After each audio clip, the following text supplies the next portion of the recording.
Assalamualaikum warahmatullahi wabarakatuh. Perkenalkan, saya Husnan Hadi dengan NIM 2023060014. Di sini saya akan mempresentasikan atau menjelaskan sedikit materi tentang keamanan database. Pentingnya keamanan database. Yang pertama itu karena database atau base data adalah aset vital bagi organisasi karena berisi data sensitif yang berkaitan dengan operasi dan informasi yang sangat penting. Yang kedua, kenapa penting sekali untuk menjaga keamanan database itu karena keamanan database penting untuk melindungi data sensitif dari kerentanan dan ancaman yang dapat merusak atau mengaksesnya secara tidak sah.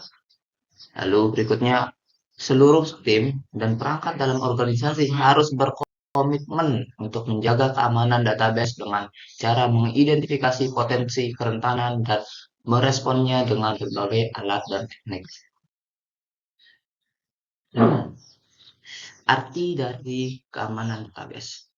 Yang pertama itu, keamanan database adalah upaya yang dilakukan untuk melindungi integritas, kerahasiaan, dan ketersediaan data dalam sebuah database dari ancaman, baik yang disengaja seperti dari serangan hacker, maupun yang tidak disengaja seperti kegagalan dalam perangkat lunak atau hardware. Yang kedua itu ada admin database memiliki peran kunci dalam mengontrol dan mengatur akses serta mengelola database untuk menjaga keamanan. Jadi di sini admin itu berperan sangat penting dalam mengontrol siapa yang bisa mengakses data A, siapa yang bisa mengakses data B, dan seterusnya. Jadi admin di sini lumayan sangat berpenting, lumayan sangat berperan dalam menjaga keamanan database. Lalu ancaman teratas terkait ancaman database itu ada 10.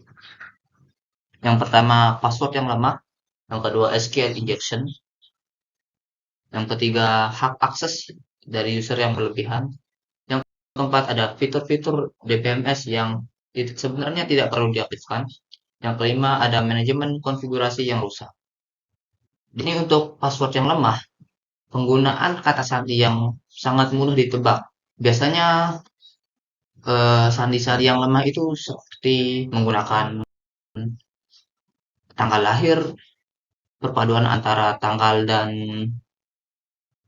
bulan, misalkan juga biasanya itu terjadi serangan brute force, yang mana si hacker itu menebak-nebak kata sandi yang lemah.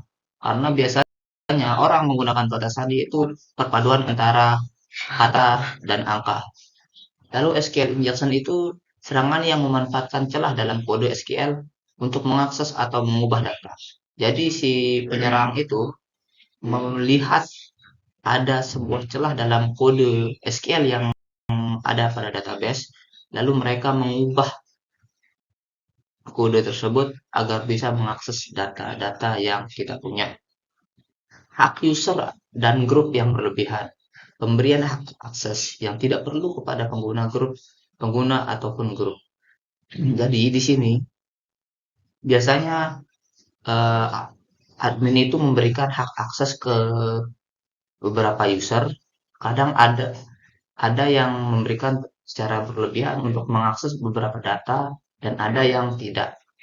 Jadi kekurangan dari pemberian hak akses yang berlebihan itu dapat menimbulkan sebuah ancaman pada database. Jadinya si user itu ya bisa saja melakukan sebuah tindakan yang tidak diinginkan untuk mengakses atau mengubah data-data yang ada. Selanjutnya yang keempat itu ada fitur-fitur DBMS yang sebenarnya tidak perlu diaktifkan karena mengaktifkan fitur yang tidak dibutuhkan dalam sistem database yang dapat malah membuat potensi kerentanan dalam keamanan database tersebut. Yang kelima, manajemen konfigurasi yang rusak.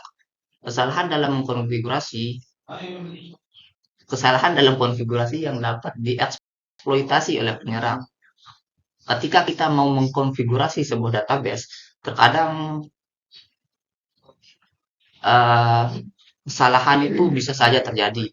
Nah, kesalahan itu dalam mengkonfigurasi itu yang dimanfaatkan oleh penyerang untuk yang dimanfaatkan oleh penyerang untuk mengakses data-data kita.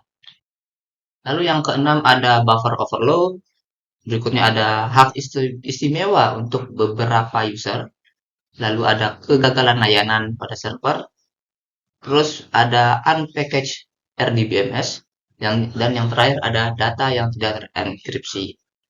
Buffer overload, serangan yang memanfaatkan kerentanan dalam ukuran buffer untuk merusak sistem. Jadi penyerang itu memanfaatkan eh, celah atau kerentanan dalam ukuran buffer yang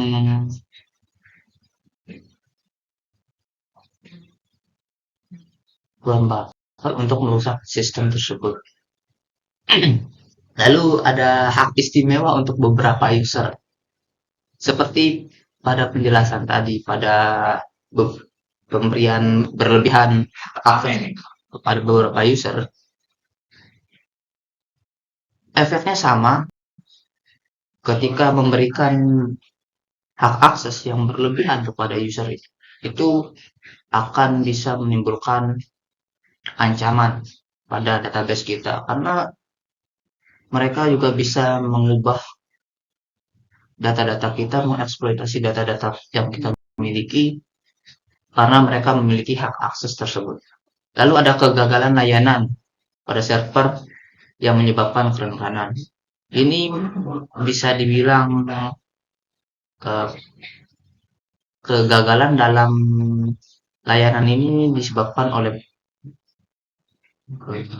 perangkat yang mungkin sudah tidak memadai sehingga terjadi sebuah kegagalan. Lalu ada unpackaged RDBMS. Jadi sistem manajemen basis data yang tidak diperbarui dengan patch keamanan terbaru.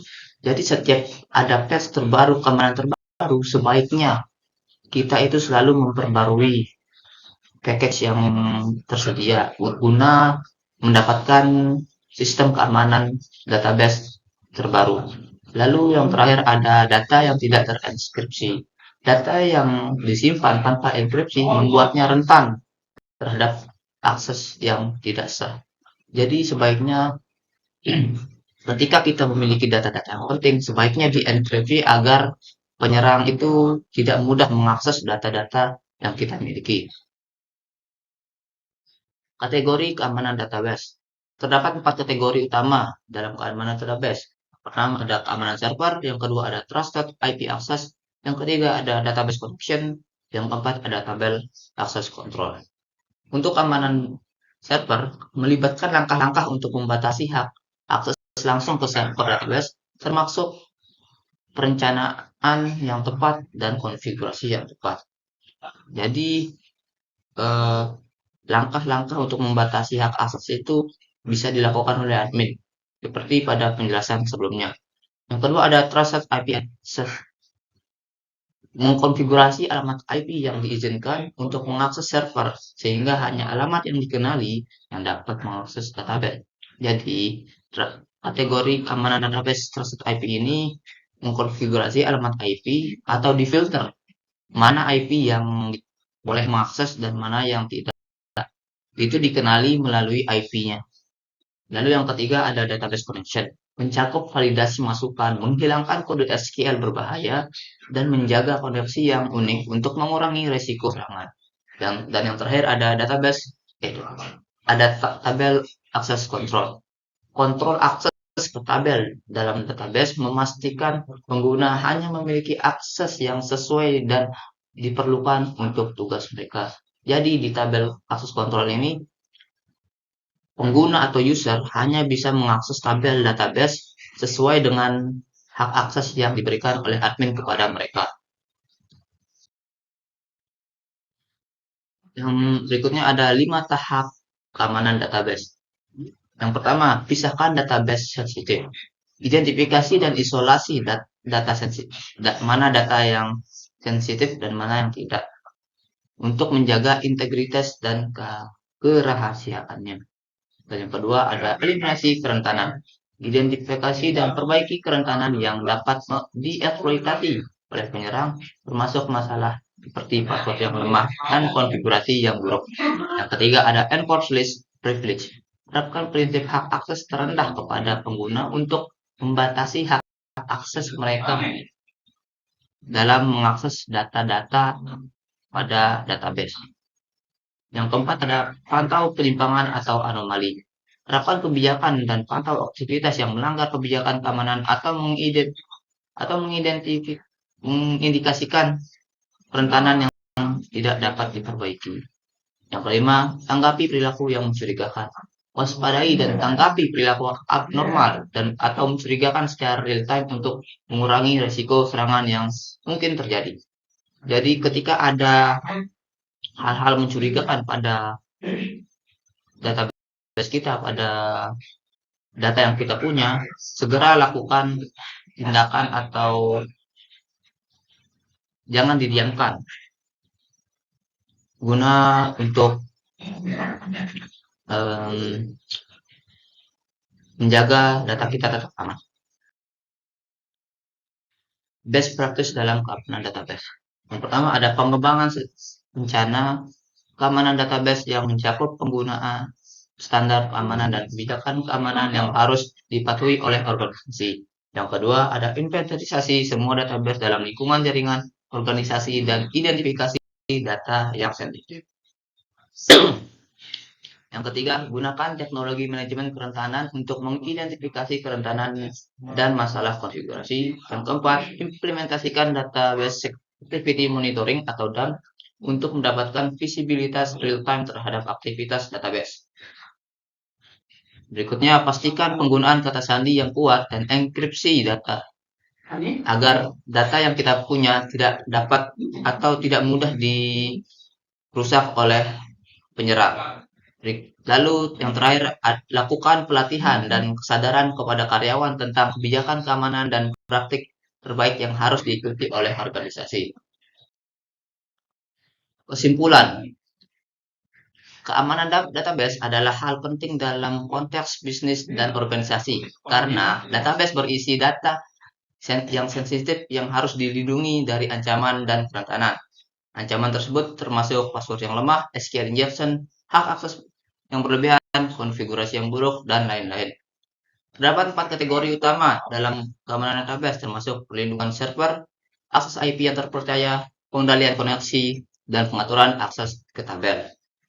Untuk memastikan keamanan database, ada 5 tahap penting yang harus diikuti, yaitu misalkan data yang sensitif, memisahkan data yang sensitif, mengidentifikasi dan mengatasi kerentanan, menerapkan prinsip hak akses terendah, memantau penyimpanan, dan merespon perilaku mencurigakan.